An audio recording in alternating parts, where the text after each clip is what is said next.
Jangan. Nah, karena itu kepada Kapolri yang saat ini sedang getol-getolnya membersihkan Polri dari petugas-petugas oknum-oknum yang bejat, kami minta supaya KM 50 ini segera diusut kembali.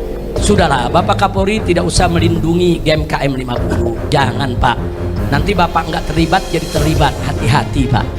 Lebih baik ini segera diselesaikan demi kebaikan Polri sendiri.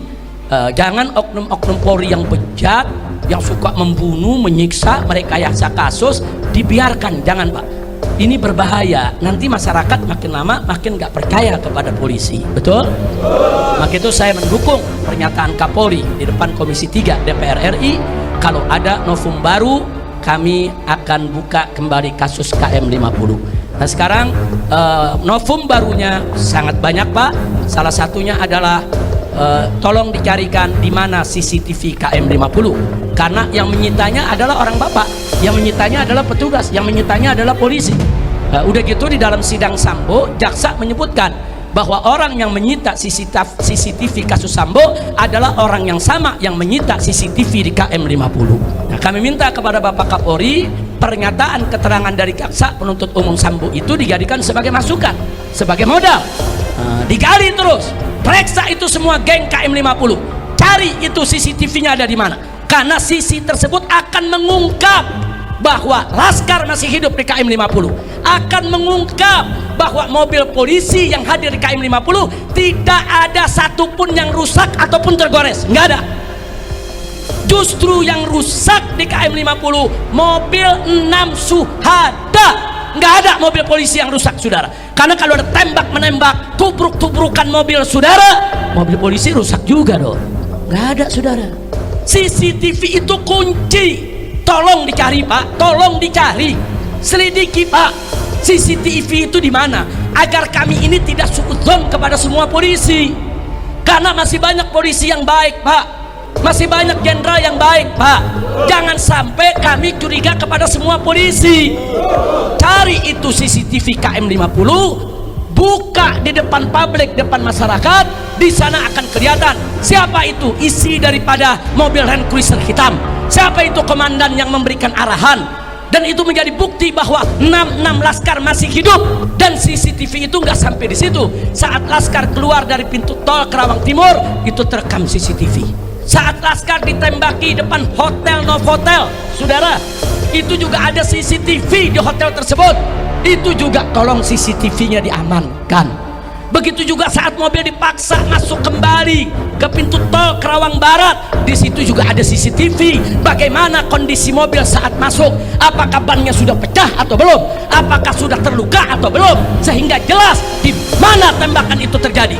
Dan sepanjang tol semua ada CCTV-nya. Dan di CCTV itu terlihat siapa saga petugas, saudara, yang hadir di KM 50. CCTV itu nggak boleh dihilangkan. Maka itu kita minta tolong Pak Sigit, tolong Pak Kapolri, dengan hati yang tulus, dengan kecintaan kami sebagai rakyat kepada institusi kepolisian. Karena nggak mungkin kita hidup tanpa polisi, nggak mungkin, saudara. Berbahaya sekali Indonesia hidup tanpa polisi, tapi hidup dengan polisi bejat lebih berbahaya, saudara. Maka itu kita minta kepada Bapak Kapolri, kami dukung Bapak, kami dukung kepolisian. Yuk kita bersihkan Polri dari seluruh oknum-oknum yang bejat, dari seluruh oknum-oknum yang zalim. Nah, kami tidak mau menuduh, Pak. Baik, kita nggak usah nuduh, Pak. Ayo kita keluarkan aja CCTV-nya. Nanti kan ketahuan, Pak, siapa yang terlibat di situ. Siapa itu yang ada di Land Cruiser hitam? Berapa sih Land Cruiser hitam itu? Nomor seri polisinya ada kok di CCTV, Pak. Ada. Semua mobil kelihatan, Pak. Apa betul ada mobil petugas yang diserang sama Laskar, katanya dihancurkan dengan pedang, saudara? Kemudian dia punya bodinya disabet-sabet dengan parang. Apa betul? Nanti di CCTV kelihatan, Pak. Mobil yang mana itu yang disabet oleh Laskar? Kenapa CCTV tersebut harus disembunyikan? Nah, jadi kalau kita mau bicara novum baru, itulah adalah novum baru. Dan saudara, sekali lagi pernyataan jaksa bahwa saudara, tim yang urus CCTV Sambo adalah tim yang sama yang mengurus CCTV KM 50.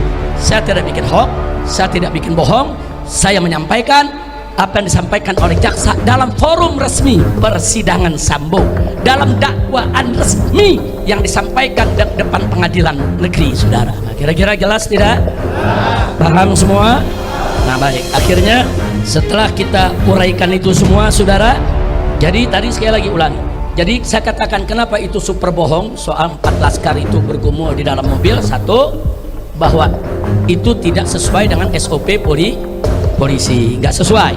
Jadi kalau ikuti SOP mestinya diborgol, ditaruhnya di tengah, diapit oleh polisi. Saya ngalami kok, saya berapa kali, saudara, dibawa dengan mobil tahanan, mobil polisi. Waktu saya dipindah dari Polda Metro Jaya ke Rutan Mabes Polri, nah saya dibawa, saudara, oleh Brimob, oleh Densus, saudara.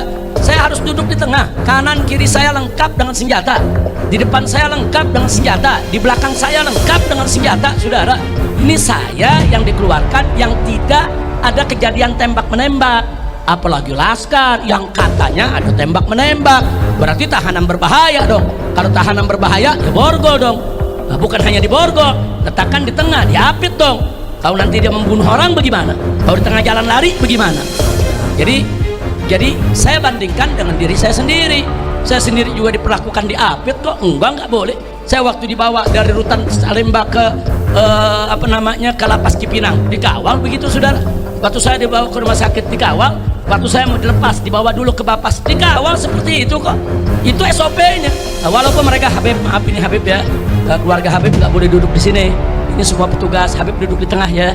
Walaupun mereka sopan, mereka minta maaf Habib ya. Artinya di sini penegasan Allah tidak lalai, Allah tidak lalai, Allah tidak diam, Allah tidak akan biarkan orang-orang zalim dengan segala kezalimannya, saudara. Karena itu, saudara, nggak usah kaget kalau ada satu peristiwa kezaliman di hari itu Allah belum buka, tapi di hari-hari berikutnya Allah buka satu persatu ya. Ini belum di akhirat nih, baru di dunia Allah buka satu persatu. Dan betul begitu dibuka kita terbelalak kaget.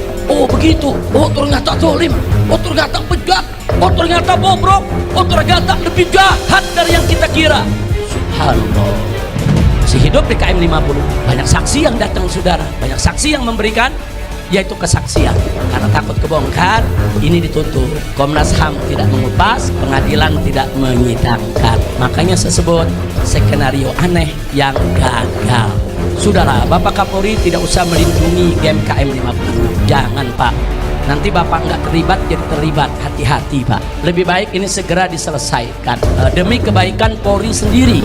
Jangan oknum-oknum Polri yang bejat, yang suka membunuh, menyiksa, merekayasa kasus dibiarkan. Jangan, Pak. Ini berbahaya. Nanti masyarakat makin lama makin nggak percaya kepada polisi. Karena nggak mungkin kita hidup tanpa polisi. Nggak mungkin, sudah. Berbahaya sekali Indonesia hidup tanpa polisi. Tapi hidup dengan polisi bejat lebih berbahaya, saudara.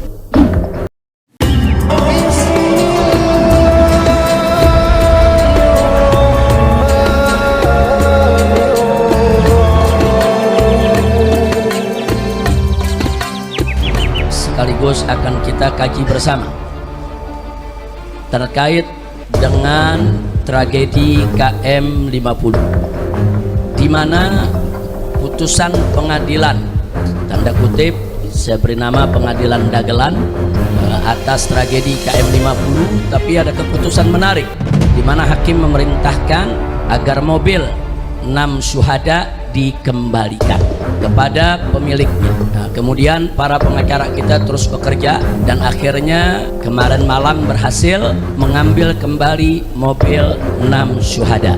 Mobil itu akan kita simpan dengan baik karena itu termasuk barang bukti otentik atas terjadinya tragedi KM 50, sekaligus fisik mobil tersebut akan memberikan jawaban untuk kita apa sebetulnya yang terjadi pada peristiwa tragedi KM 50. Sementara ini mobil tersebut kita letakkan ada di depan majelis ini.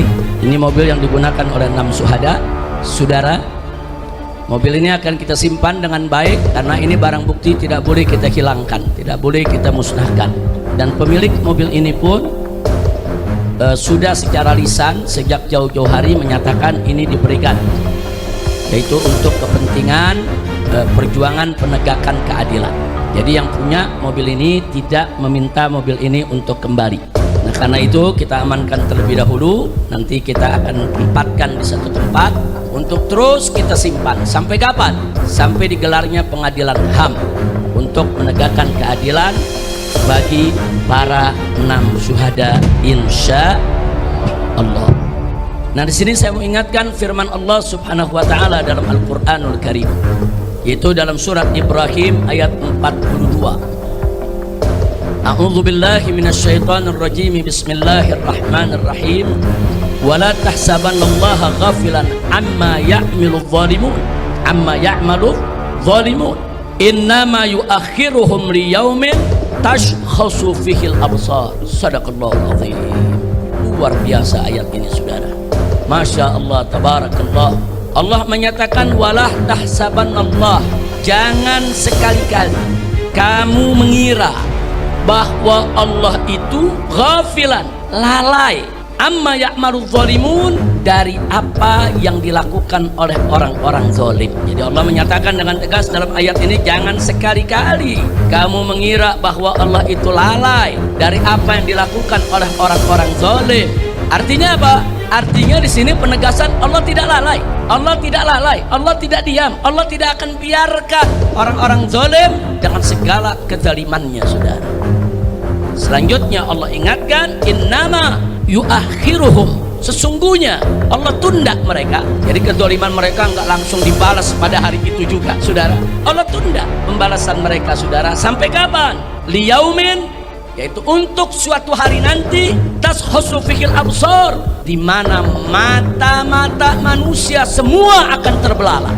Maksudnya apa? Maksudnya di hari itu Allah buka segala kenyataan, fakta dan kebenaran. Sampai nanti orang semua terbelalak. Oh begitu zalimnya, oh begitu jahatnya, oh begitu bejatnya, oh begitu bobroknya, ditelanjangi oleh Allah Subhanahu wa ta'ala. Ya, banyak ahli tafsir menafsirkan ayat ini berkaitan dengan pengadilan akhirat, pengadilan Allah di hari akhir nanti, saudara. Tapi jangan lupa, saudara, bahwa pembalasan Allah sering terjadi di dunia sebelum karena itu, saudara, nggak usah kaget kalau ada satu peristiwa kezaliman di hari itu Allah belum buka, tapi di hari-hari berikutnya Allah buka satu persatu, ya. Ini belum di akhirat nih, baru di dunia Allah buka satu persatu, dan betul begitu dibuka kita terbelalak kaget. Oh begitu, oh ternyata zalim, oh ternyata bejat, oh ternyata bobrok, oh ternyata lebih jahat dari yang kita kira. Subhanallah, Shadaqallahul azim. Maha benar Allah dengan segala firman-Nya.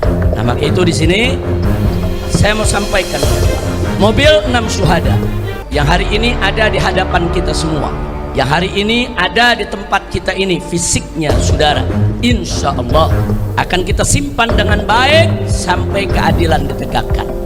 Karena saat pengadilan HAM digelar nanti, mobil 6 syuhada ini menjadi bukti penting yang tak terbantahkan, insya Allah. Mobil 6 syuhada ini menjadi bukti penting tentang kebejatan dan kejahatan serta kesadisan geng KM50 yang dipimpin oleh seorang jenderal dan melibatkan Satgasus Polri, saudara.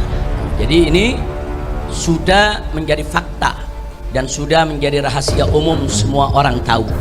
Alhamdulillah. Nah, sekarang mari kita kaji, ya.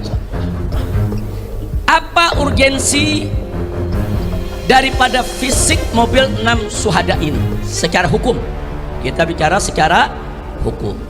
Mobil 6 syuhada ini secara hukum menjadi bukti otentik tentang adanya, satu, adanya unlawful killing, yaitu pembunuhan di luar hukum atau pembunuhan tidak sah secara hukum yang dilakukan oleh aparat negara. Jadi kalau ada aparat negara melakukan pembunuhan di luar hukum secara tidak sah, semena-mena, itu disebut unlawful killing.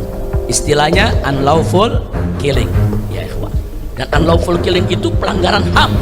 Jadi bukan pembunuhan biasa, ya ikhwan. Kalau ada warga bunuh warga, ribut, berkelahi tentang sesuatu, itu pembunuhan biasa.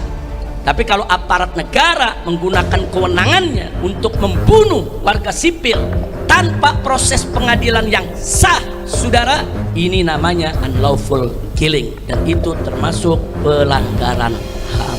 Yang kedua, mobil 6 syuhada ini juga secara hukum menjadi bukti terjadinya extrajudicial killing. Apa itu extrajudicial killing, saudara? Yaitu pembunuhan di luar hukum atau tanpa putusan pengadilan yang dilakukan secara sengaja serta dilakukan atas perintah jabatan dengan melibatkan pejabat negara, saudara. Ini disebut extrajudicial killing. Ini juga pelanggaran HAM, dan dua-dua ini ada pada peristiwa tragedi KM50, dan fisik mobil 6 syuhada menjadi bukti otentik yang tidak terbantahkan. Yang ketiga, saudara, fisik mobil 6 syuhada ini juga menjadi bukti buat kita semua akan adanya obstruction of justice. Apa itu obstruction of justice? Obstruction of justice yaitu segala bentuk intervensi atau menghalangi sebuah proses hukum. Jadi kalau ada pejabat negara justru menggunakan wewenangnya untuk menghalang-halangi proses hukum, saudara, untuk melakukan intervensi, saudara, untuk menutup kebenaran, merekayasa kejadian, itu namanya obstruction of justice, dan ini juga pelanggaran HAM. Seperti apa kalau dalam KM50 obstruction of justice, saudara? Contohnya seperti pembongkaran lokasi TKP dalam suatu peristiwa pembunuhan, saudara. Nggak boleh TKP dihilangkan, nggak boleh TKP itu dimusnahkan, saudara.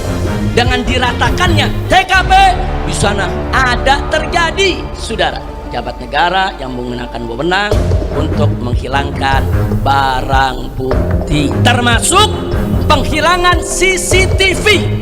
Itu juga termasuk obstruction of justice. Jadi kalau ada pejabat negara dengan sengaja menghilangkan, melenyapkan, menyembunyikan, menghapus CCTV yang menjadi bukti atas terjadinya suatu kejahatan, itu adalah obstruction of justice, dan itu juga pelanggaran HAM. Seperti apa lagi? Seperti pemaksaan warga yang ketika itu hadir ikut merekam kejadian apa yang terjadi di KM50, saudara, kemudian dipaksa untuk menghapus isi rekamannya. Itu juga merupakan, saudara, aparat menggunakan wewenang untuk menghilangkan barang bukti. Kenapa harus dihapus? Karena rekaman warga itu dan CCTV itu menjadi bukti bahwa 6 laskar FPI, 6 pengawal kami saat di KM50 6-6-nya masih hidup, kan sudah mati, sudah. Nah, jadi bukti ini semua dihapus. Jangan sampai ada bukti kalau di KM50 semua masih hidup, seolah-olah 6-6-nya mati dalam tembak menembak dengan petugas. Ini namanya membuat skenario untuk merekayasa kasus. Tapi gagal. Kenapa? Ternyata banyak warga memberikan kesaksian, saudara, dan itu direkam oleh Tempo, dibuat film bagaimana warga memberikan kesaksian bahwa 6 laskar FPI masih hidup. Hanya yang 2 terluka, digotong, sedangkan yang 4 masih sehat, segar, bugar. Jadi mereka berusaha untuk menghilangkan bukti, ternyata Allah jaga, buktinya masih ada. Jadi sekali lagi, upaya menghilangkan bukti semacam ini termasuk obstruction of justice. Baik, sekarang kita lanjutkan yang keempat. Yang keempat adalah abuse of power. Apa itu abuse of power? Yaitu penyalahgunaan wewenang oleh aparat atau pejabat negara, mulai dari pengintaian dan penguntitan serta penyergapan tanpa izin pengadilan, sampai tindakan pembunuhan dan penghilangan barang bukti. Ini semua, saudara, mulai dari kita katakan unlawful killing, extrajudicial killing, obstruction of justice, ini semua merupakan bentuk daripada abuse of power, penyalahgunaan wewenang. Karena mereka menjadi pejabat negara, saudara, disumpah untuk apa? Untuk melindungi negara, melindungi rakyat, saudara, bukan untuk menculik, membunuh atau membantai mereka, saudara. Ini namanya abuse of power. Nah, sekarang yang kelima, perlu kita ketahui bahwa keempat pelanggaran tadi, baik itu yang pertama unlawful killing maupun itu yang kedua extrajudicial killing, maupun yang ketiga obstruction of justice, maupun yang keempat abuse of power, saudara, maka ini semua merupakan pelanggaran HAM. Dan bukan sembarang pelanggaran HAM berat. Kenapa berat? Karena tadi ada 4 norma yang dilanggar, yang telah menyebabkan 6 warga sipil tidak bersalah kehilangan nyawa, diperlakukan secara keji, biadab, melanggar hukum, sehingga mereka harus diseret ke pengadilan HAM. Seluruh geng KM50 yang terlibat di dalam pembantaian KM50 nggak boleh dibawa ke pengadilan biasa, saudara. Makanya kami akan berjuang, kepala jadi kaki, kaki jadi kepala. Peristiwa tersebut harus dibawa ke pengadilan HAM. Tidak berhasil di rezim ini akan berganti, insya Allah. Mudah-mudahan kita dapat rezim yang baik, rezim yang akan menegakkan hukum, rezim yang akan memberikan keadilan kepada rakyat. Amin ya rabbal alamin. Tidak dapat kita keadilan di dalam negeri, jangan putus asa.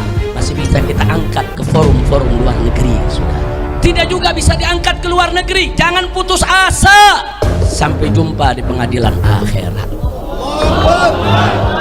Allah tidak lalai. Allah tidak lalai. Jadi jelas tadi Allah firmankan apa dalam Al-Quranul Karim?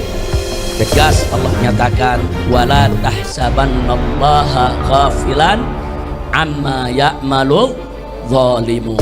Jangan kamu kira Allah lalai dari apa-apa yang dilakukan oleh orang-orang zalim. Enggak, ya Tuhan, Allah enggak lalai. Allah enggak lalai. Tapi bagaimana cara Allah membuka mereka sungguh indah. Allah buka satu persatu tanpa kita kira, ya Tuhan. Allah buka satu persatu tanpa kita duga. Bahkan Allah buka satu persatu yang kita sendiri nggak pernah tahu kalau yang bersangkutan pernah terlibat, saudara. Subhanallah.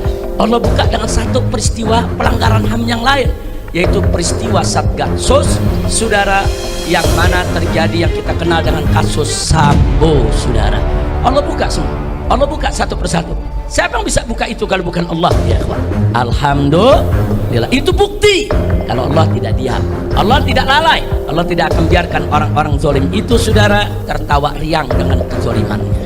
Jadi kita tunggu saja. Sebentar lagi insya Allah dengan kekuatan doa Anda semua, Allah akan buka habis-habisan itu di dunia sebelum di akhirat. Tentu di akhirat siksa yang Allah siapkan jauh lebih pedih lagi, saudara. Amin ya rabbal alamin. Nah sekarang baik, yang berikutnya yang ingin saya garis bawahi, ada skenario palsu dan gagal terkait KM50. Skenario palsu dan gagal. Skenario yang mana? Yang disampaikan dalam siaran pers KM50 di Polda Metro Jaya, saudara, yaitu pada siang hari kejadian di pagi hari, siang hari ada siaran pers, saudara. Di sana dikatakan bahwa semua mobil berisi 10 laskar FPI setelah pepet-pepetan di jalan turun dari mobil lalu serang petugas dengan aneka senjata tajam dan aneka senjata api, sehingga petugas terpaksa bela diri dengan menembak mati 6 laskar FPI, sedang yang 4 melarikan diri. Ini versi polisi, ini kata polisi. Nah, kapan bicara begitu? Ya di siaran pers, kan di YouTube tersebar ya. Silakan aja kita setel lagi, kita buka. Bukan fitnah, bukan hoax, bukan berita bohong, bukan. Silakan, ada semua sudah. Jadi skenarionya, jadi mobil FPI ini pepet-pepetan dengan mobil petugas, kemudian berhenti, ada 10 orang turun pakai senjata menyerang petugas. Karena petugas mau diserang, maka petugas kan boleh bela diri. Maka petugas langsung keluarkan senjata, menembak mati 6 laskar, dan yang 4 melarikan diri, kata polisi. Kira-kira jelas ya? Nah, ternyata siaran pers tersebut, saudara, bohong, sebar hoax, sebar fitnah. Kenapa? Satu, sebab bahwa mobil 6 syuhada yang ada depan kita saat ini, saudara, berisi hanya 6 orang laskar, bukan 10 orang laskar. Jadi hanya berisi supir dengan 1 orang di sampingnya, duduk 2 laskar di tengah, dan duduk 2 laskar lagi di belakang. Jadi dari sini saja sudah kelihatan bohongnya. Dari mana kami tahu isi daripada mobil tersebut? Karena sebelum kami berangkat, Panglima Laskar memeriksa semua mobil. Di mobil pertama siapa isinya, di mobil kedua siapa isinya, di mobil ketiga siapa isinya. Bahkan bukan hanya memeriksa penumpang, memeriksa posisi, siapa supirnya, di samping supir siapa yang duduk di tengah 2 orang, dan siapa yang duduk 2 orang di belakang. Jadi artinya apa? Artinya sebelum kami berangkat, kami sudah punya peta, kami sudah punya data.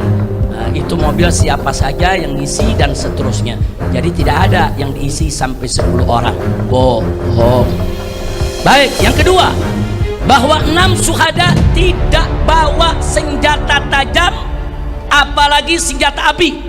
Adapun aneka senjata tajam dan senjata api yang dipamerkan saat siaran pers KM50 di Polda Metro Jaya hanya berdasarkan kesaksian tunggal sepihak dari polisi, itu pun tanpa uji balistik senjata api. Sudah, senjata api itu mestinya kalau manusia tuh ada forensiknya, saudara. Senjata api juga ada namanya uji balistik. Apalagi kalau senjata api itu asli, terdaftar, nanti ketemu siapa pemiliknya. Jadi tanpa dilakukan, tahu-tahu sudah disebut ini semua punya Laskar FPI. Siapa saksinya?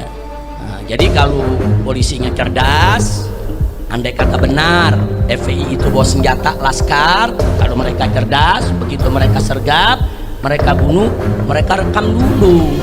Rekam mobilnya, buka pintunya, lihat ada barang apa di dalam. Nah, itu orang baru percaya.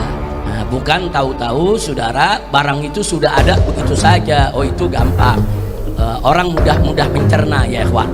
Berapa banyak habis bunuh orang, taruh pisaunya di tangan orang yang dibunuh, selesai. Itu banyak terjadi di mana-mana. Jadi kesaksian ini hanya sepihak. Ditambah lagi apa, saudara, yang perlu kita ketahui? Ditambah lagi yang perlu kita ketahui, saudara, antara pistol yang ditampilkan dalam siaran pers dengan peluru beda. Ini kan lucu, saudara. Pistolnya revolver yang berisi 6 peluru itu, ya ikhwan, pelurunya orang tahu.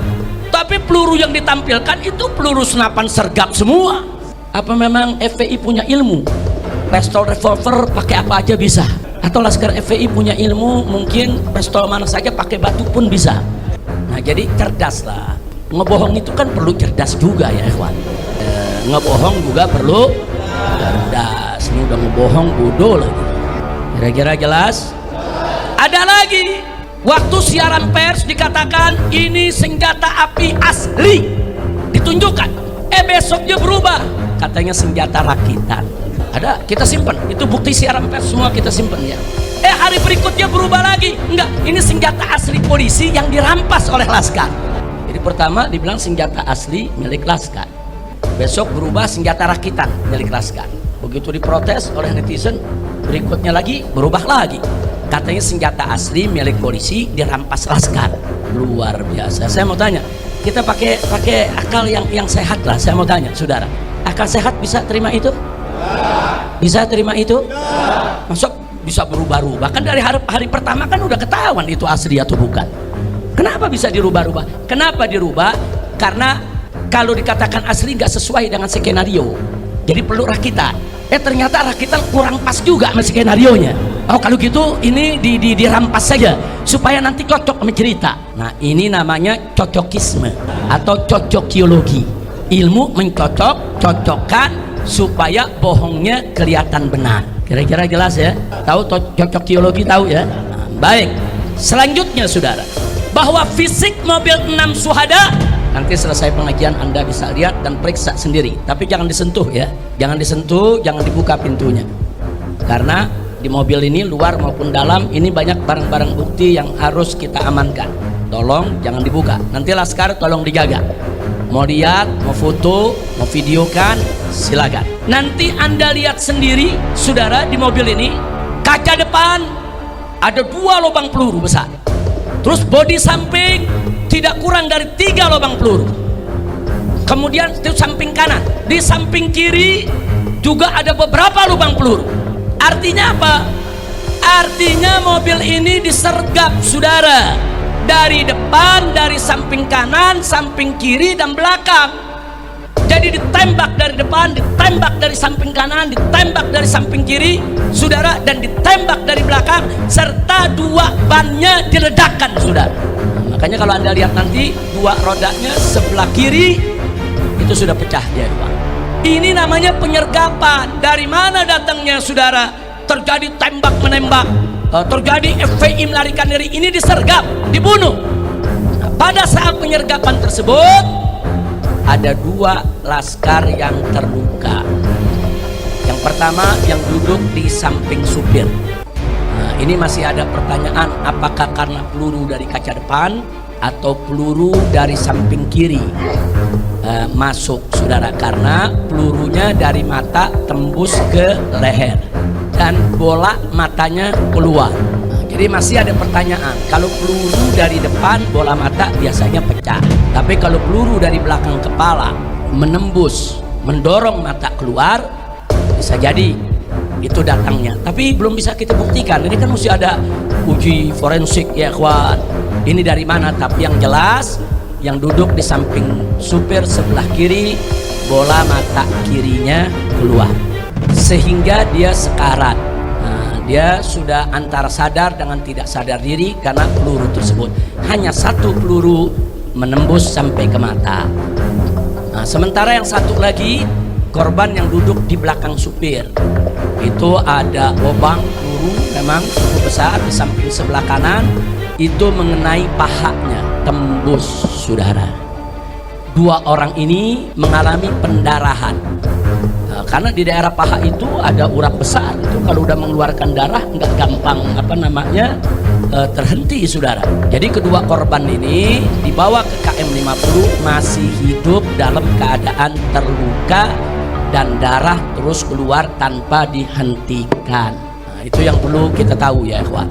Jadi artinya ini sergapan. Jangan bilang nanti laskar yang nyerang. Laskar tidak nyerang, saudara. Baik, kita lanjutkan, saudara. Bahwa warga KM 50 menyaksikan sendiri bahwasanya 6 syuhada saat dibawa ke KM 50 semuanya masih hidup dengan kondisi yang 2 terluka dan yang 4 sehat, segar, bugar. Jadi yang 4 diturunkan dari mobil, disuruh tiarap di aspal. Yang 1, saudara, yang sekarat duduk di samping supir itu tidak diturunkan dulu. Begitu juga yang kena pahanya itu tidak diturunkan dulu. Hanya 4 dulu yang diturunkan. Nah, mereka sedang apa?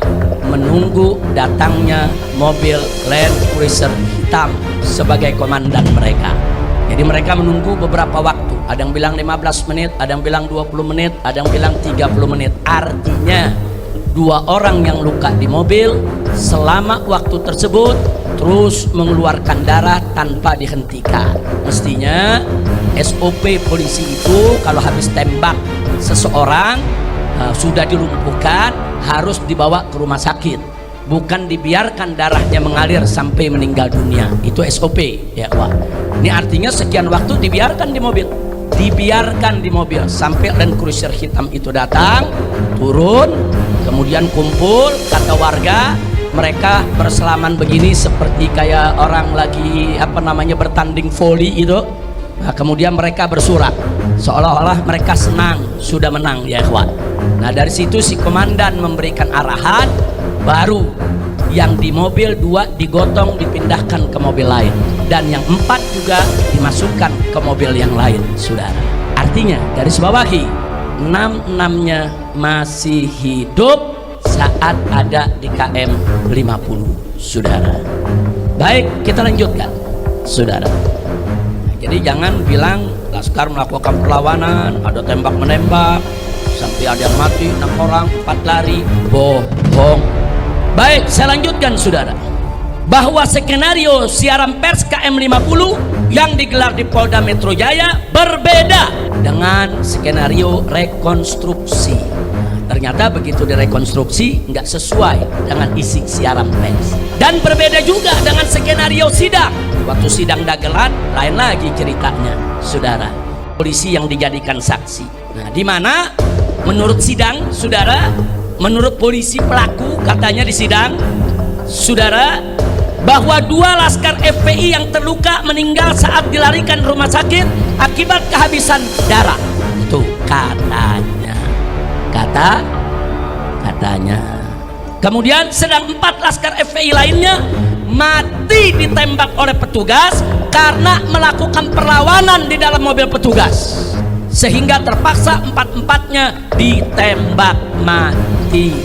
Ini menarik, ini skenario dari skenario saudara yang disampaikan tadi dalam siaran pers sampai skenario terakhir.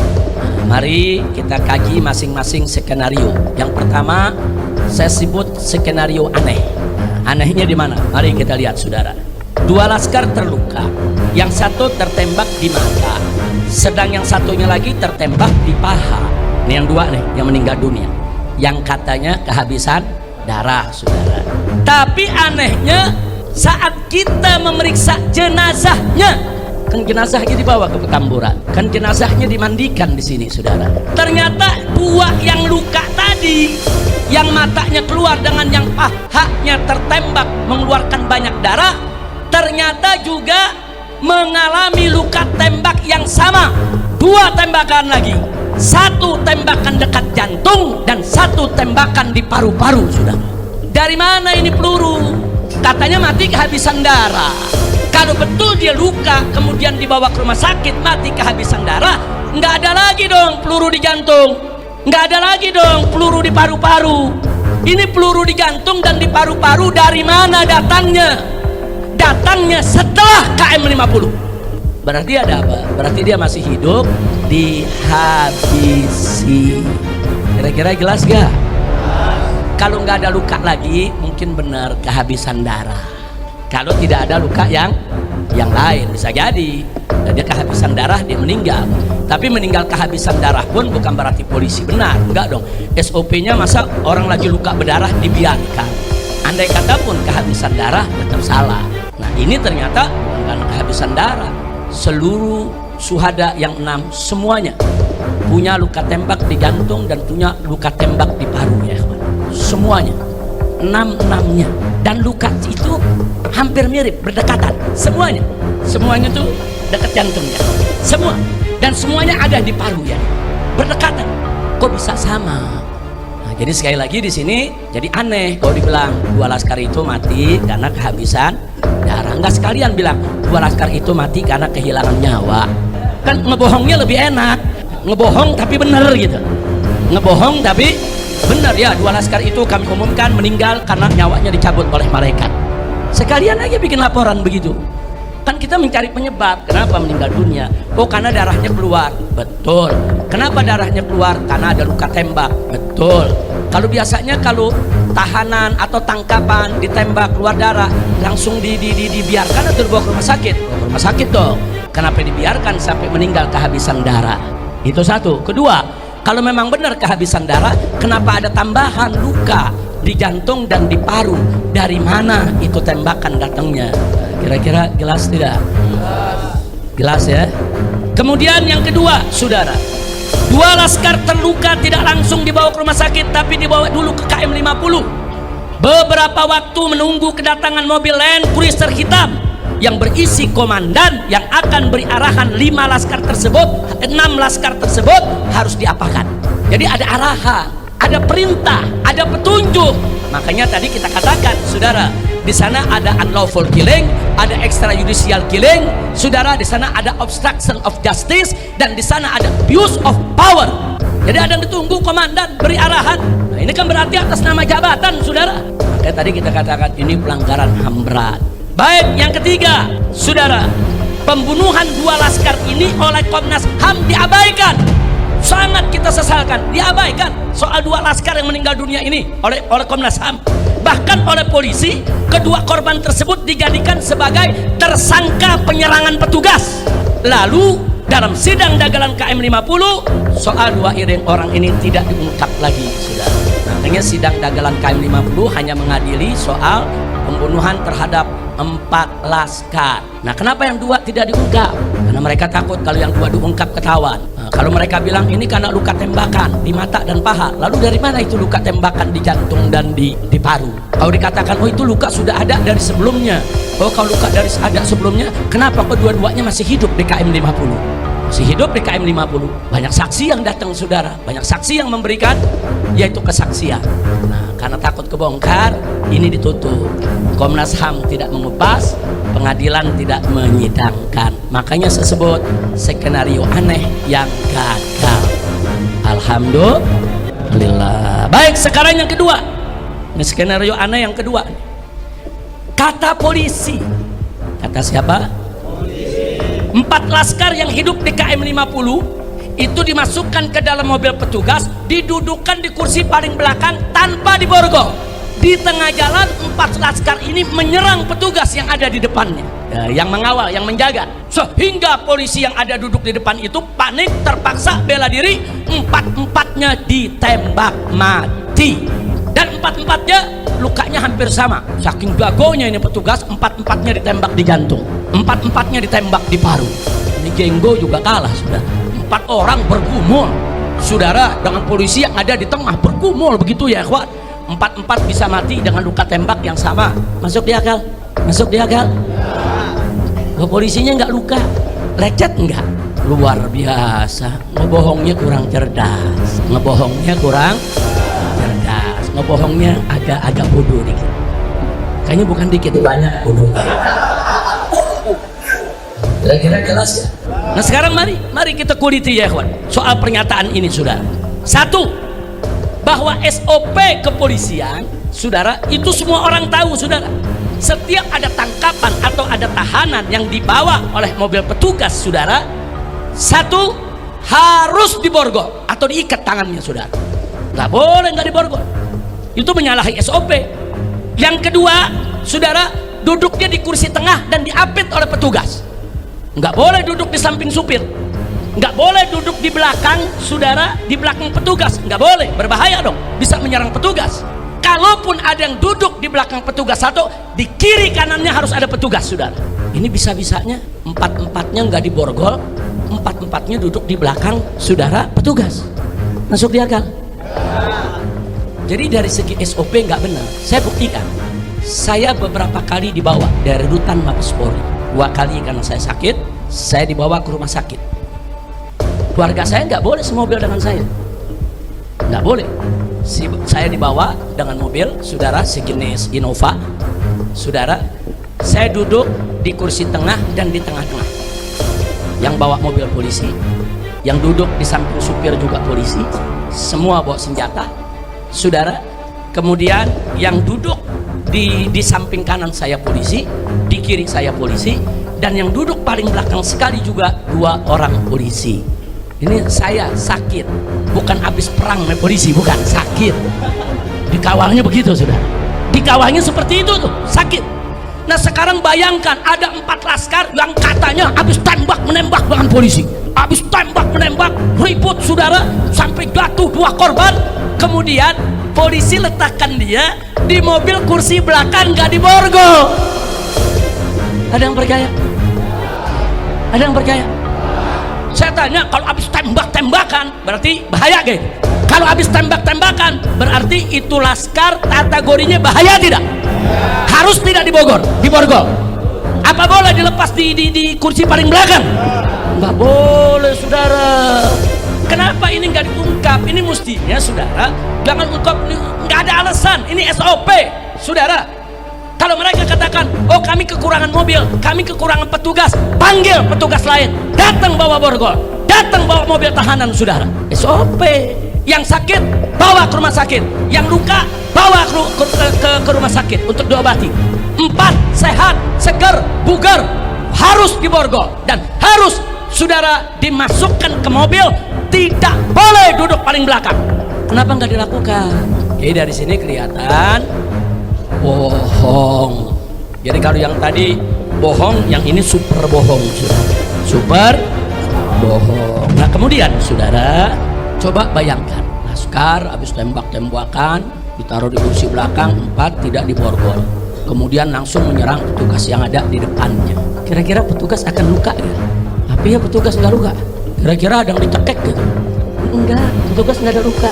Petugasnya saking jagonya, lebih jago dari Jenggo, langsung keluarkan pistol, tembak dada masing-masing, dar dar dar dar, mati. Tambah lagi parunya, dar dar dar dar. Ini yang lo tembak patung apa laskar? Nggak, kira-kira jelas gak? Saya mau ajak berpikir normal, pakai akal sehat. Masuk di akal, saudara? Masuk di akal? Nggak masuk di akal, jangan bohong. Nah, baik, andai kata benar, saudara, laskar itu nyerang, laskar ditembak, saudara, andai kata benar. Lalu dari mana luka bakar? Apa di mobil dibakar juga untuk bela diri? Ada luka bakar kok. Di pengadilan Habib Bahar, fakta persidangan, salah satu ahli forensik mengatakan, saudara, sesuai dengan foto yang diabadikan daripada luka-luka 6 jenazah, mereka mengatakan ini luka bakar, bukan memar. Ini bukan biru karena mayat, bukan. Ada mayat yang membiru, ada, saudara. Tapi luka membiru dengan luka memar dengan luka bakar itu beda. Ini luka bakar. Itu luka bakar datangnya dari mana? Apa habis ditembak 4-4-nya mati terus di mobil dibakar begitu? Nah, jadi kita mau tahu, ini semua mesti dijelaskan. Kira-kira jelas tidak? Paham tidak? Yakin? Baik. Ya, jadi di sini, saudara, dan gak sampai di situ, saudara, dalam pergumulan di dalam sebuah mobil yang luar biasa itu, saudara, saya mau tanya, kira-kira supir panik gak? Mana kira-kira kalau supir panik itu mobil bisa goyang gak? Ada yang berantem 4 orang nyerbu petugas, mobil goyang gak? Nah, ini berdasarkan saksi dari orang yang mengikuti mobil tersebut, nggak ada itu mobil goyang, nggak ada tanda-tanda, nggak kedengeran itu suara tembakan dari mobil itu, saudara. Karena ada petugas sipil yang memberikan kesaksian yang memang mengikuti mobil tersebut, saudara. Nah, jadi ini mesti dibuktikan, jangan ngebohong, jangan.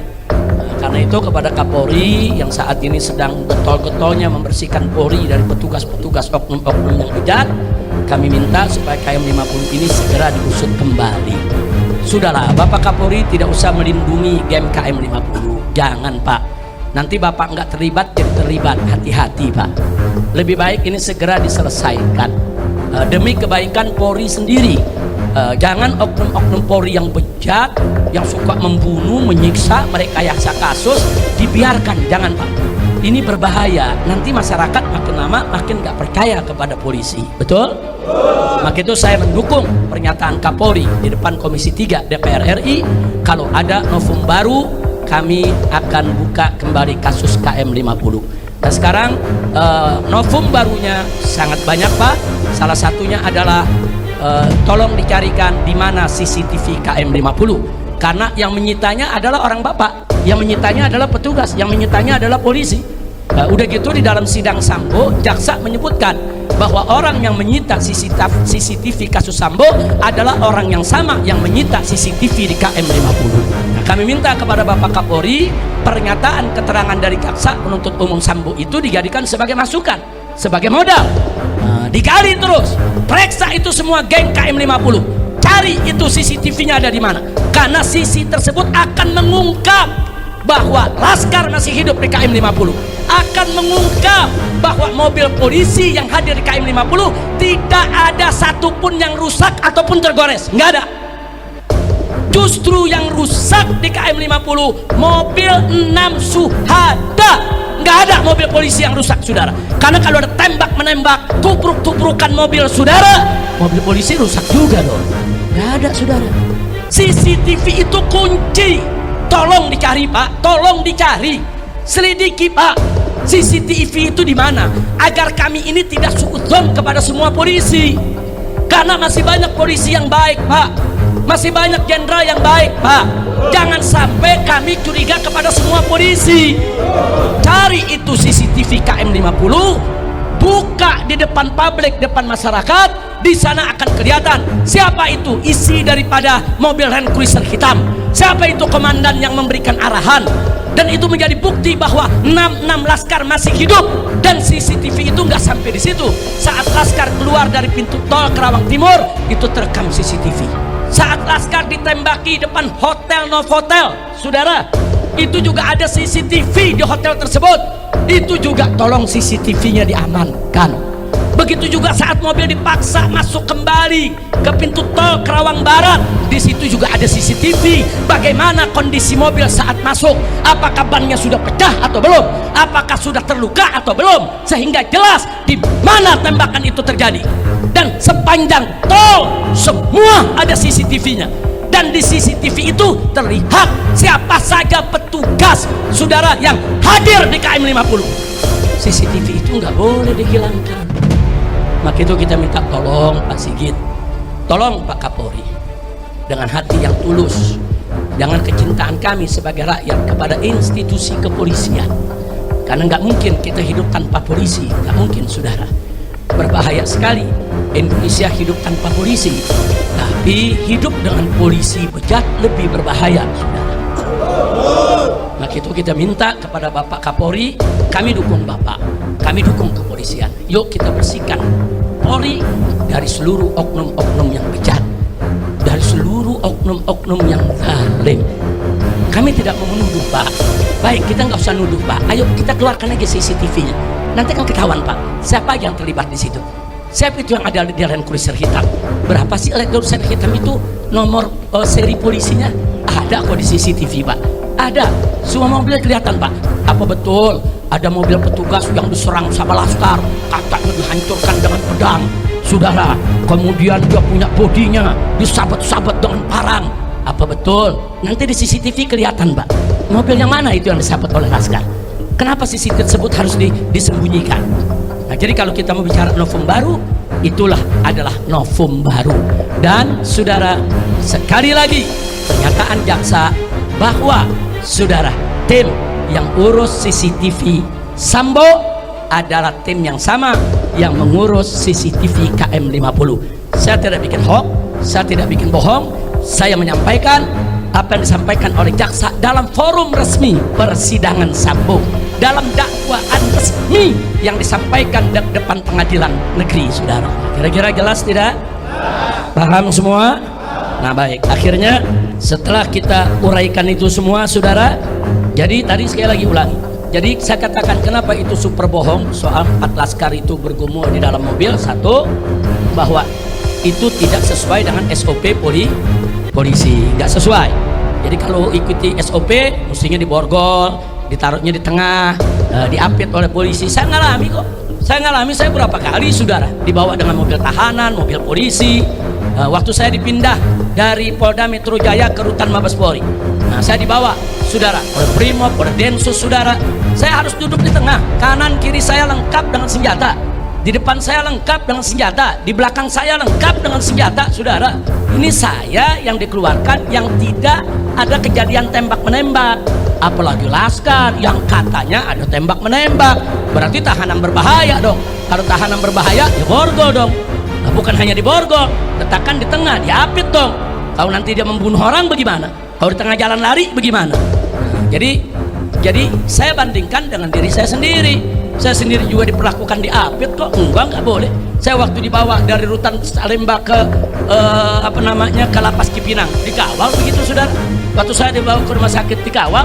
Waktu saya mau dilepas dibawa dulu ke Bapas dikawal seperti itu kok. Itu SOP-nya. Nah, walaupun mereka Habib, maaf ini Habib ya, keluarga Habib nggak boleh duduk di sini. Ini semua petugas, Habib duduk di tengah ya. Walaupun mereka sopan, mereka minta maaf Habib ya. Ini SOP-nya. Oh ya Pak, silakan Pak. Silakan. Kalau saya mau borgol, saya mau duduk di tengah nggak apa-apa. Silakan Anda jalankan SOP Anda. Waktu saya dipindah dari Rutan Polda Metro berangkat ke Rutan Mabes Polri, tangan saya diikat kok. Padahal yang ngawal puluhan saudara. Yang awal puluhan tetap diikat saudara, karena itu SOP. Saya ikuti, ayo SOP. Walaupun koruptor banyak yang nggak diborgol, ya tapi SOP saya ikutin. Koruptor nggak ngikutin, ya saya nggak mau ikutin koruptor. Kira-kira jelas gak? Jadi ini yang perlu diselesaikan. Nah kemudian yang berikutnya yang kedua, bahwa 4 laskar FPI yang dibunuh punya luka tembak yang hampir sama, yaitu dekat jantung dan paru. Mana mungkin jika terjadi pergumulan antara 4 laskar FPI dengan petugas dalam mobil petugas, lalu luka tembak ke-4 laskar tersebut kok bisa hampir sama? Hampir sama, ada luka tembak di dekat jantung, sama di paru, semua 6 jenazah sama saudara. Nah kemudian yang ketiga, bahwa di sebagian tubuh 6 laskar FPI ada luka memar dan luka bakar. Apa luka itu juga dilakukan terpaksa oleh petugas untuk bela diri di dalam mobil? Apa betul luka-luka itu menunjukkan ada penyiksaan? Luka tadi merupakan indikasi ada penyiksaan, saudara. Nah kita mau tahu, saudara, yang mereka ini disiksanya kapan? Sebelum melawan, saat melawan, atau disiksanya setelah jadi mayat? Mesti dijelasin dong. Nah, jadi jangan ada kebohongan. Mudah-mudahan kita doakan agar Kapolri kita tidak melindungi oknum bejat di Polri.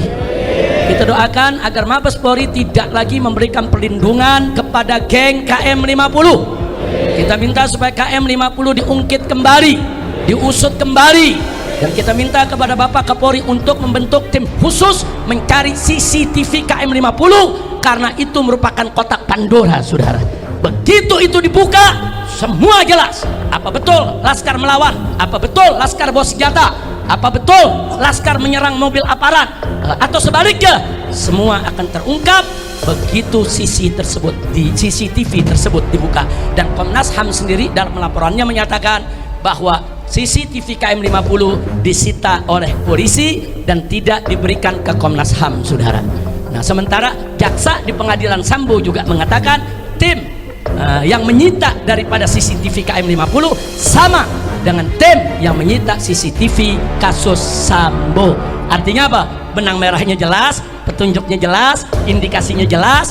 Ya tinggal Bapak Kapolri membentuk tim untuk mengusut sampai tuntas melalui CCTV tersebut. Insya Allah kalau ini dilakukan oleh kepolisian, kepercayaan masyarakat terhadap polisi akan bangkit kembali. Betul? Betul?